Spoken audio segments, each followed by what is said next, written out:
নমস্কার সবাইকে সবাইকে স্বাগত জানাই আমার চ্যানেলে। আমি সুমি। আপনারা সবাই কেমন আছেন? আশা করছি আপনারা সবাই ভালোই আছেন। ফ্রেন্ড, আজকে আমি আপনাদের সাথে শেয়ার করব খুবই সহজ সিম্পল একটা ধুন্দুলের রেসিপি, যেটা হচ্ছে গরমের দিনে ভাত, রুটি, পরোটা সব কিছুর সাথেই কিন্তু দারুণ লাগবে। তার জন্য প্রথমে দেখুন নিয়ে নিয়েছি হচ্ছে ধুন্দুলগুলো। আমরা এগুলোকে ধুন্দুলি বলি, আপনারা কি বলেন কমেন্ট করে কিন্তু জানাবেন। ধুন্দুলগুলোকে হচ্ছে প্রথমে ভালো করে গাছ থেকে স্কিনটাকে ছাড়িয়ে নেব। সবকটা ধুন্দুলের গাছ থেকে এরকম স্কিন ছাড়িয়ে নেব। নিয়ে হচ্ছে ধুন্দুলগুলোকে এবার পিস পিস করে কেটে নেব। আর সাথে আমি হচ্ছে একেবারে আলুও কেটে নিয়েছি, আলু দিয়েছি। আপনারা চাইলে কিন্তু আলুটাকেও স্কিপ করে যেতে পারেন, কিন্তু আলু দিলে একটু টেস্ট আরও ভালো হয়। একদম সহজ সিম্পল একটা রেসিপি, যেটা হচ্ছে সত্যি গরমের দিনে একদম শরীর ঠান্ডা করার মতন একটা রেসিপি।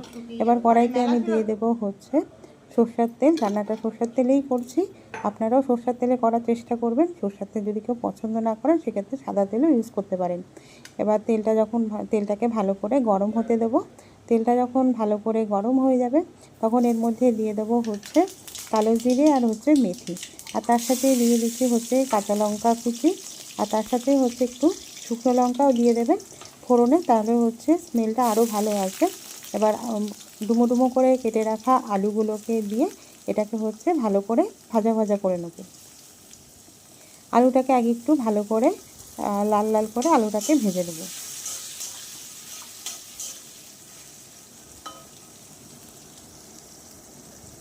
আপনাদের কার এই ধুন্দুল হচ্ছে পছন্দ করেন সেটাও কিন্তু আমাকে কমেন্টে আপনারা জানাবেন।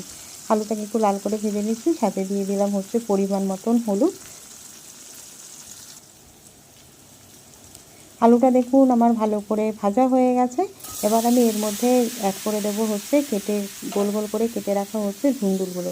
গোল গোল করে কেটে রাখা ধুন্দুলগুলোকে দিয়ে এটাকে হচ্ছে ভালো করে আলুর সাথে আর তেলের সাথে এটাকে ভালো করে মিক্স হতে দিন।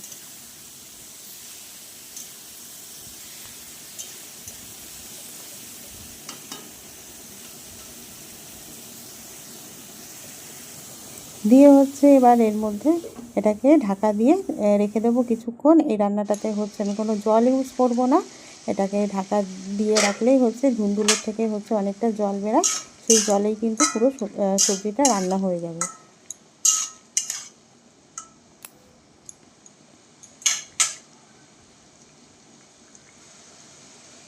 আর এর মধ্যে আমি পরিমাণ মতন লবণও দিয়ে নিয়েছিলাম।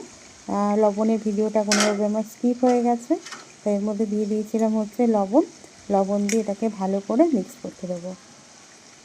দেখুন আমি কিন্তু রান্নাটাতে কোনো জল দিইনি, ধুন্দুলের থেকেই কিন্তু অনেক জল বেরিয়েছে। আপনারা চাইলে কিন্তু এর মধ্যে পোস্ত বাটাও দিতে পারেন, তাহলে কিন্তু সেটার টেস্টও কিন্তু আর এক রকম হবে।